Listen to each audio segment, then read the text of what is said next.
My wife refused to stop tying my EMT boots. I ended up hurting her feelings. Yes, I know this title is bizarre, and I can't believe I'm actually writing this. My wife is a neat freak. Always has been. She throws notes on my desks out, assuming they're garbage. My belongings get rearranged to the point where it takes me hours to find them. It's something I have come to accept. I'm not happy about it, but we have a pretty happy marriage on the whole. By the way, this comes from Throwaway Shoes, and if you want to submit your own stories, go to the r/OKStorytime subreddit. Now, I am a volunteer EMT, and I keep my boots unlaced up against the wall next to my clothes hamper so that way I can throw them on along with my uniform if a call comes in during the middle of the night. Well, my wife has been taking to tying the boot laces when she sees them untied. Not only does she tie them, but she tightens them and double knots them to the point where I need to undo the knot, open up the boots, let a little slack out to fit my feet into them. I ignored it the first 2 times, but the third time she did it, I made a point to bring it up to her the next day. I very calmly said, "Hun, I appreciate that you want everything neat, but please do not touch my boots in the future. Time is of the essence when I'm going on a call, and at 2 a.m. in the morning, I don't have time to unlace them and open them up. It's not just a minor inconvenience, it's people's lives, so I would appreciate it if you let them alone." She rolled her eyes and said I was being dramatic and that she wouldn't help me out by keeping my things neat in the future. Well, she never stopped. No matter how many times I asked her, told her, begged her, she just laughs and says, "Well, you know how I am." The other night, a page went out for a CPR in progress. I went to throw my boots on, and they were, once again, tightened beyond recognition. So I'm sitting there on the edge of the bed, cursing, trying to get my boots open and fumbling due to the stress of the situation. My wife opened her eyes groggily, looked at me, and said, "Don't you need to go on that call?" I slammed the boot into the ground and yelled, "Yes, I do. I would have been out the door 5 minutes ago, except some stupid mother effer effed with my goddamn boots again." My wife got up without another word, walked into the bathroom, and slammed the door. I got my boots open, went to the call. By the time we arrived, the police had gotten her back, so I didn't have to do CPR, but I was sweating and shaking, thinking the delay could have cost a life. I got home and my wife isn't talking to me. She ignored me the entire day until we finally sat down and talked. She said I had scared her with how angry I got, that she thought that I was going to harm her, and she didn't know I was capable of getting so angry. Note, I have never raised a hand to her, nor have I ever yelled at her before. I am absolutely not a violent person in any way, shape, or form. I apologized for yelling at her and acknowledged that I hadn't meant to snap at her. I was frustrated with the situation as I needed to get to the person in need of CPR as soon as possible, and it was a delay that didn't need to happen. I, once again, pleaded with her to not touch my boots because lives were literally on the line. She told me that if I was going to overreact and make her afraid, that she would never touch my boots again because she didn't want to live like that. Last night, before I got into the bed, I had a sinking feeling, so I went over and I checked my boots. I was very disappointed to find them tightened up again. So I decided to show her how it felt. I went over to her closet and pulled out her running shoes. I unlaced the both of them, removed them from the shoes completely, curled them each into a little coil, and put them inside the shoes and put them back and went to sleep. At 6:15, I was woken up by my wife screaming, "How could you? Why would you do this?" holding up both laceless shoes with tears in her eyes. My wife likes to go for an early morning run, and I knew she would want to go out the door as soon as possible. I smiled and said, "You know how I am. I just like things neat." She continued sobbing and walked out of the room. So by the time she was all laced up again, it was raining, so she missed out on her run. I actually feel pretty terrible about that because I really only wanted to delay her, not ruin her plans entirely. At this point, she's alternating between crying that I went out of my way to hurt her and ignoring my presence. I acknowledge that what I've done has been pretty childish and not at all constructive. I just don't know what to do. I mean, I do feel for OP in that, like, you tell, like you said before, you tell someone once, "Hey, this is a life or death thing. Please don't do this." Unless, again, there was the military sonic noise disruptor going off. Like, one would hope and pray that they would just get the message. Yeah. Right?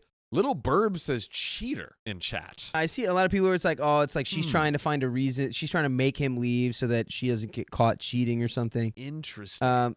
OP's being like, I know this isn't like mature and it's childish, but it's like, you already did the mature thing.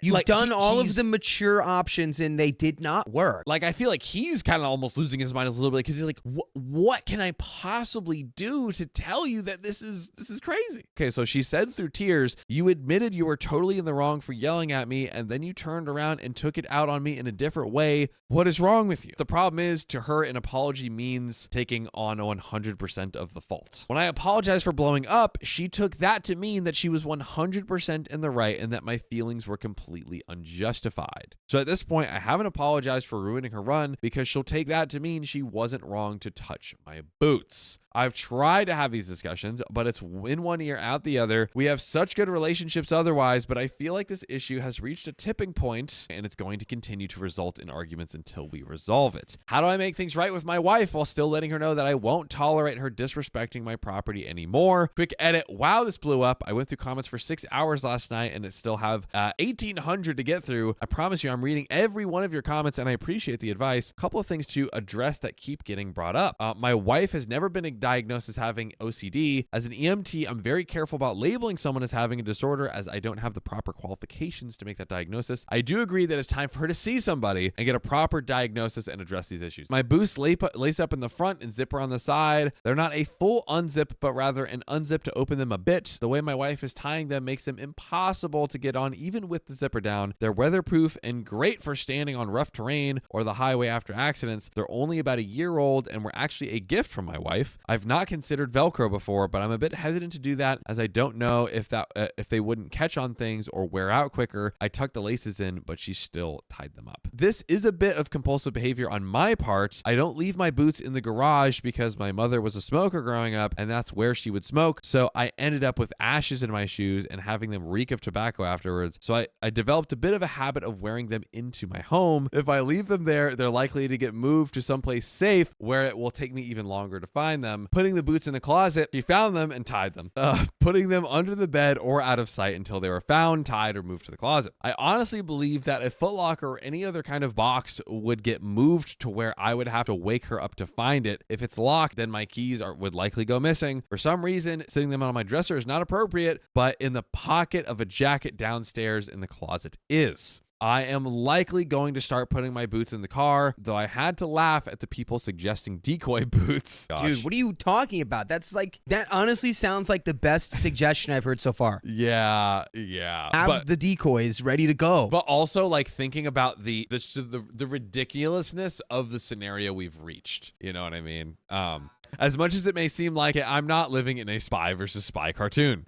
I am a volunteer EMT. We respond from home, to answer some of the chat comments I saw before too. We don't have sleeping quarters and I work the overnight shift, so I sleep during my shift, get out of bed when a call comes in, drive to the building and take an ambulance to the scene. This is typical of volunteer organizations. Paid EMS is more likely to have sleeping quarters or even require EMTs to be in the truck throughout their shift. Community-based EMS is more likely to take 911 calls and respond to emergencies, whether paid or volunteers. Private EMS is likely to take transport requests such as to and from dialysis or chemotherapy, as well as the hospital to nursing facility discharges. To those who have told me that I don't have the right to use the word life-saving on my dress uniform, I have pins for 3 defibrillator saves and 4 CPR saves. I've crawled into a car wreck to open someone's airway and bag them until we could get them out. While transporting a patient, I recognized signs of an internal injury and ordered we divert to a trauma center where he was put directly into emergency surgery that changed his life. Did I do those things entirely by myself? Yes. No, of course not. I would never claim that I was the sole reason someone lived. However, I am at my very basest level as vital a link in the chain of survival. So while I can't claim credit for any of the things that I've done, I would certainly put a lot of blame on myself if someone didn't live because of something I failed to do. I have a full-time job that I work 8 to 5, Monday to Friday outside of EMS. That is why I volunteer on the night shift. My wife works as a payroll manager for a mid-sized office. I earn about $10,000 a year more than her. We've been married for 2 years, and when I lived on my own before we were married, she didn't move into the apartment until we got engaged. So I think to her, that was my place, not ours, and she didn't really touch my things. I was with another EMS organization until we moved to a new town after our engagement. When we bought the house, I joined the local volunteer squad as an EMT. My wife regards my job as part of my identity, while she sees the EMS as something I volunteer to do. She would say, "This is my husband. He is job title, not this is my husband. He is an EMT, and we have an update. I want to poll. Not if you think they should divorce or not, if you predict divorce or not. Are we predicting divorce or not? Are we predicting divorce or not? Dakota, I am curious what your predictions are. I vote yes. You vote yes? I vote definitely divorce. I think That's it fair. might take a lot for him to. Well, I think he absorbs all the opinions of the internet, and they mostly go, hey, I think your wife needs like therapy if you guys are going to stay together. She needs to figure out how to be healthier about this stuff. Yeah. About that, learning that there's such a thing as a gray area, and that just saying sorry doesn't mean that you're just like fully, nothing you've ever done is wrong now because I said sorry. Absolved. It's okay. Yeah. I think she's going to go, no. What are you, a baby? And then he's going to go, okay, goodbye. Yep. Yeah. So far, 82% of chat is saying that OP will divorce. But we got an update. Amen, brother.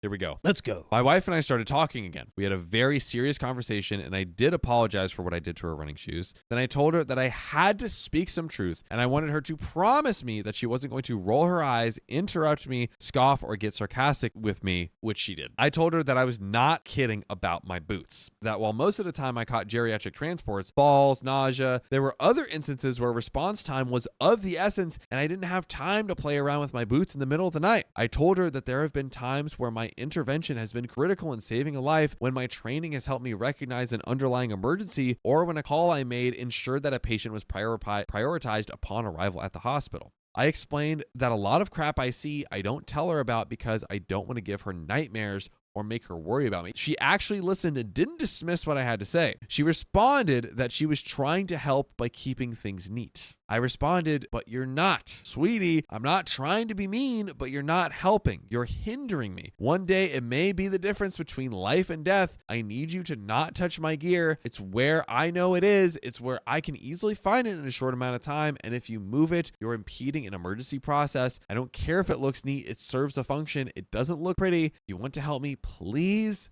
leave my gear where I put it. A few nights later, I had my friend Officer Rich come over. Officer Rich was one of the two cops that did CPR that night on the victim. The three of us sat on our deck, had a few social distancing beers. He talked about getting there, doing the CPR, giving Narcan, waiting for the ambulance, and getting her back shortly before we got there. He pulled out a few of the photos of car accidents that I had worked. He showed them to my wife and pointed out, this car went into a tree. Your husband crawled into the wreck, put a collar on the driver, and stayed in there while giving him oxygen until we could get him out. Dude. Oh, your husband pulled a 3-year-old out of this wreck. I hope it's just ex-husband though. It's like this person, I don't care. There's certain things where it's like, if you don't get this, like I have no time in my life or my heart for you, dude. Yeah. If you don't get, like, don't touch my stuff because I'm trying to save lives, and you still do it, and then you're like, you're so overreacting. You yelled at me. I thought you were gonna kill me. It's like, all right, leave. Bye. Goodbye. Yelled at you. Okay.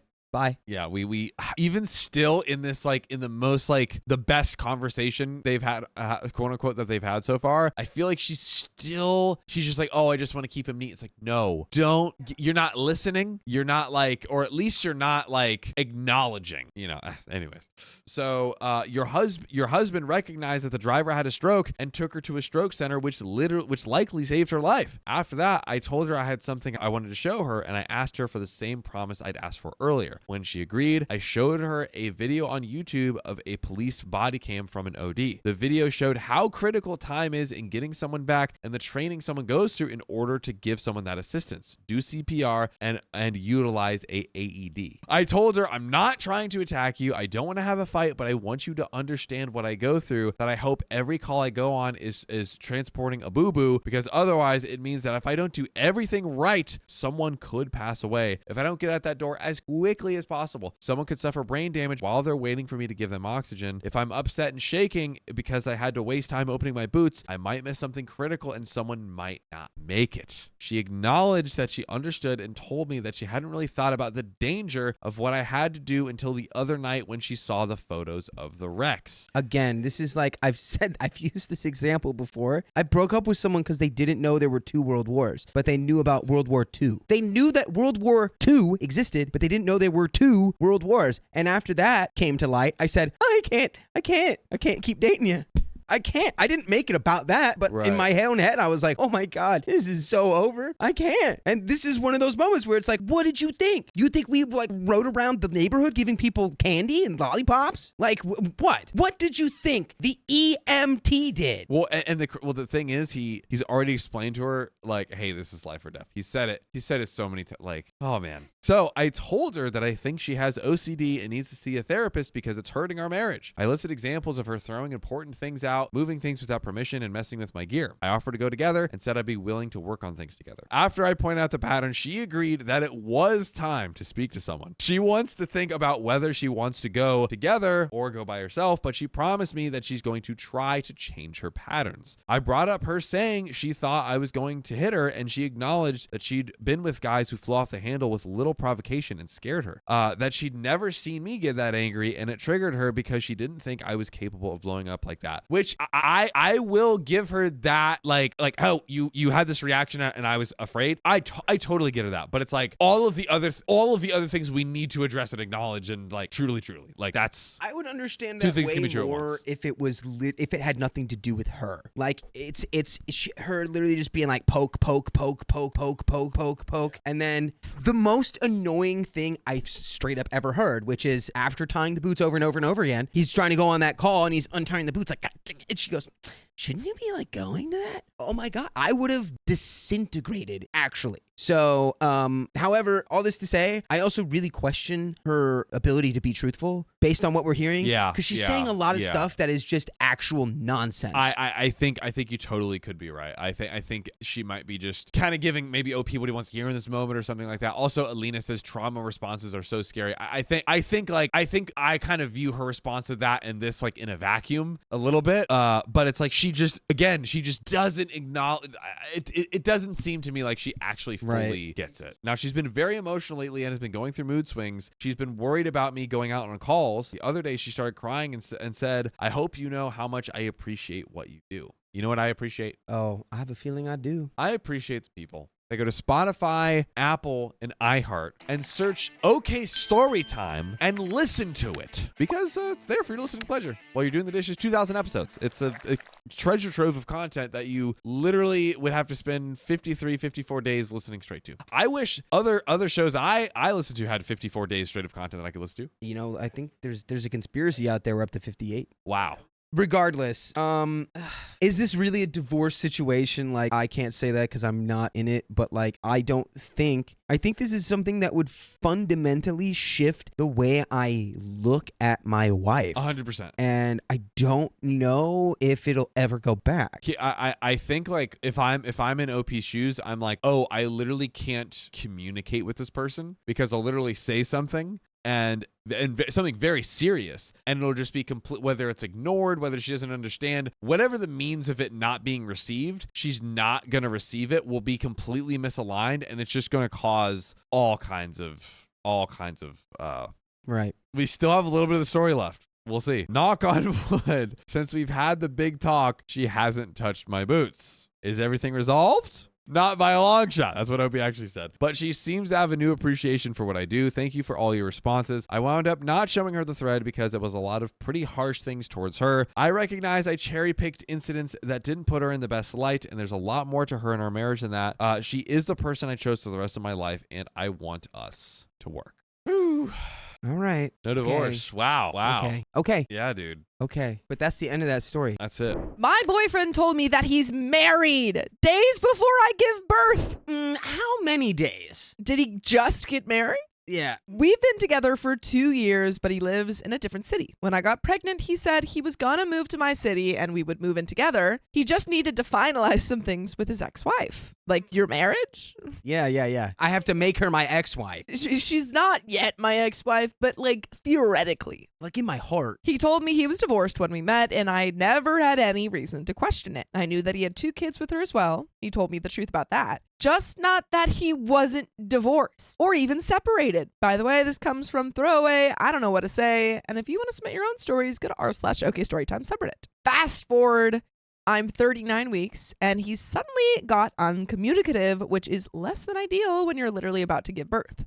Bear in mind that he was supposed to have been fully moved in here a month ago. Blame the vid. Today, I found out I'm going to be induced on Monday unless baby decides to come out over the weekend. So I contacted him and I was like, okay, what's going on? And that's when he told me that he isn't actually separated or divorced. He never told his wife about anything, and now he felt like he was backed into a corner. I don't feel sorry for that because that's his own fault, but obviously literally 4 days before giving birth isn't the time you want to get this news, and I have no idea what to do now. Tell him to F off, obviously, but what else? I feel like, I can take care of the baby, but I was preparing to have a partner to take care of it with me, you know? I don't even know what I'm asking for in terms of advice, but any advice for moving forward and handling this is appreciated. And there are some relevant comments. Lucy in Blood March says, lawyer the F up, get DNA tests, make sure he pays you what he owes you. This is horrible, and I'm so sorry he did this crap. He had no right. Do you have anybody else that can be there with you? Mom, friends, support? OP says, I'm going to try to contact a doula organization like someone in this thread suggested. My mom can't be here because she's out of state. Thanks to the vid, I was dumb enough to think that he'd be there. P Squared says, oh man, every negative belief I have about relationships with large age gaps gets confirmed once again. What to do other than getting child support from him? There's not much else you can do. Do you really want this guy in your life any more than absolutely necessary? And OP says, yeah, it's not a good choice. I wish I could go back and tell my naive self to run away. I wish I could zap him out of my life at all, but you know. JPK36 says, this is a horrible situation. Did you never go to his place of residence? How could he hide something like this from you for 2 years? You never asked to meet his kids once it got serious? Hopefully you stick it to him, make him take responsibility, even if it's just financially. And OP responds, he had an apartment. I get the feeling that I wasn't the first person he tried this on. Told me his ex-wife had full custody, blah, blah, blah, blah, blah. Typical shady story I should have seen through. He was really good at making it all sound realistic. He came to my city for work frequently, so a lot of the time we were here, but he really had all of his bases covered. And JW6571 says, so again, you never met his children. If a man has children but never has them, then there's something wrong. OP says, yup, I never once met them. I realize now that this is something I should have seen as a red flag. I think I'm a pretty smart person, but let me tell you, this has made me feel like a huge idiot. Wonder what he would say about the kids if OP was ever like, can I meet your kids? And he's like, yeah, I wonder if she ever asked. they're allergic to strangers. Popeye Switch says, do you have proof that he's been lying this whole time? You're gonna need it. OP says, I'm a sentimental hoarder, so I have a lot of texts and stuff. Gonna make sure that I screenshot any time he talked about his divorce, custody, anything else he lied about. Edit says, thank you all. It seems like getting legal help is priority number 1. I'm just in shock right now. Like I almost feel numb, but I really appreciate everyone here for your help. I was really happy and looking forward to baby, and I just feel really sad right now, so I need to take a breather. Everything is ready for the baby, and I'm still excited to meet them, but Jesus. Edit 2 says, in addition to all kinds of weird comments I'm getting, yada, yada, yada. Okay, I called around to a few family lawyers in my area, and the advice I get from posting here has been absolutely brilliant. But I'm running out of the sass and steam to deal with anything else that's happening here, so I'm just going to check out. I'm going to leave the legal business to the lawyers. Smart. Pray that he didn't give me false information and I can actually find him, and try to remember how much I was looking forward to being a mom before all of this happened. I don't really care if people think it's fake or whatever, because I've gained exactly nothing from making this post, and I gain exactly nothing from arguing. To everyone who shared the stories with me, thank you. I doubt anything of monumental concern will happen between now and Monday induction, but once baby is here, I will try to come back and let people know what's happening. And there is an update 1 week later. Boy, baby is here. Baby is here. Baby is here. Baby is here. Oh, baby. Yeah, I think there's nothing else you can really do besides lawyer and get that child support, and also tell wife. Lawyer, tell wife. Tell wife who has kids. Have baby. Turn baby into lawyer. Baby lawyer. Now you've got 3 lawyers. You've got a hit movie script. Yeah. And a lawyer baby. I'm baby lawyer. You're essentially set up for life at that point. I think, yeah. And then you make all of the money from that movie. And I think of all the cases that baby will win from being a lawyer for so long. But there is an update, and baby is here. First things first, I had my healthy baby girl on Monday evening. We were discharged shortly after birth due to the vid, so I've been just trying to adjust to everything. Her birth was a dream, and I never want to do it again, LOL. Second, I talked to his wife for over an hour yesterday. I guess he decided to tell her. Okay. Ooh, like on the phone, or did she come visit you in the baby? I feel like there's a lot to talk about for an hour. Yeah. I don't, She wasn't mad at me, thank God. She had her suspicions, but was trying to trust her husband, which I understand. She was so nice, honestly, and even though she isn't angry at me, I still feel bad because she's such a nice lady. She wanted to make sure I was doing okay and that I didn't need anything, which made me cry because postpartum hormones are whack. She's getting a divorce from him.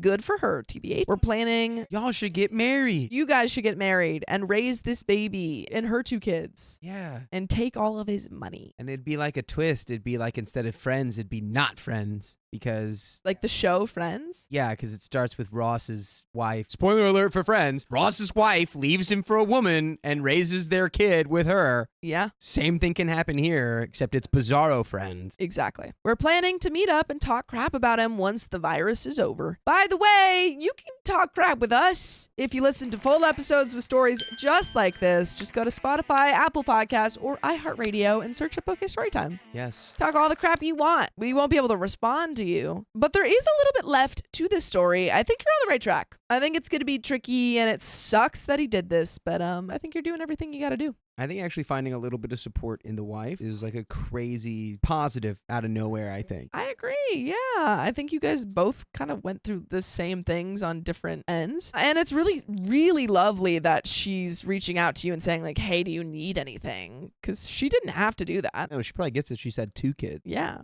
She's like, hey, I understand. I had 2 kids with that man. You just had 1. Yeah. And he's not even there. He's not even there. I mean, I think just like if a person has kids, meet them maybe at some point before you have kids with that person. Maybe he just really was convincing about all the reasons why the kids weren't available. He's like, oh, they've got soccer practice today. And she's like, it's midnight. And he's like, soccer practice. Don't understand. Their mom wants them to be decathletes. They're training at all hours. They're trying to go to the Olympics. We're trying to make a new thing that's even better than the Olympics. Yeah. We haven't worked out the name yet. For my kids, because they're so good. Yeah. But let's finish the story off. I have a lawyer and will establish custody and child support legally ASAP. He hasn't bothered to contact me at all, but I don't particularly care. I didn't want to leave anyone hanging, even though it's not a huge update. Thank you to everyone who checked in. It means a lot. Also, I'm all set with everything baby needs, with things being as they are, considering donating to a local diaper/formula bank. Save your money for awards on this post too, and put it towards that. Help babies and mamas who don't have the resources I do. OP seems like a great person. Yeah. But there are some relevant comments to finish it off. Doubles508 says, out of curiosity, did she reach out to you? Did your ex give her your number? Opie says he refused, so she went through his phone to find me. She's a petty legend, and I love her. Serge Zomi says, that was a far better outcome than expected. I hope a friendship between the 2 of you blossoms and the siblings can get to know one another. Don't be surprised if she does step back, though. This must be incredibly hard for her. Although it wasn't your fault, you will always be a reminder that her husband cheated and her marriage is over. Opie says, oh, absolutely, she'll need time to grieve. I want to support her in whatever way I can, even if it means us stepping away from each other. She's a great lady who ended up in a crappy situation. And that is the end of that story. Sometimes that's what happens, man. Sometimes that's how the cookie crumbles. Sometimes a good person ends up with a bad hand. But sometimes post the bad hand, you wind up with another good person. When you get brought low, all that means is you've got space for an upswing. Space to grow. You've got space for things to get better. Yeah, but that's the end of that story.